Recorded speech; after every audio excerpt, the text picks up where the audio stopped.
Right, now the order you do this in, you can put all your components on the screen first, or you can connect some of your components and then add other components on top. It really doesn't matter, but what I generally tend to do myself is I tend to put down all of the components I actually need first. It doesn't matter. So I've got a circuit here. One of the first things that I need to do, if you look here on this drawing, and people on the video can't see it, but I've got a battery, right? I didn't put a battery for some description on there. Powered circuit.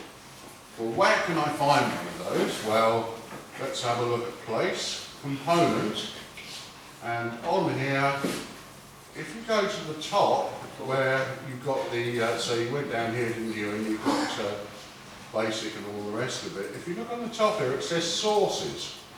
Well, that looks promising. That doesn't mean barbecue sauce, it just means power sources. And what do I want from this? Well,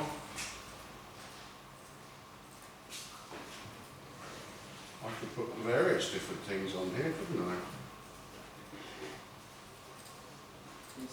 But if I go into power sources, I can see one here that's DC power. And you notice that looks a bit like the battery I drew there, but I didn't draw veins in the battery, as it were. But let's make the battery more like the one that's in Multisim. In other words, it's a multi-stage battery. It's got more than one cell in it. And I take my battery like that, DC power, click OK, and then I can bring that into my drawer. Ta-da! Okay, make sure you can do that. Same applies as before. You can't do it, stick your hand in the air or nudge the person next to you. 2 minutes on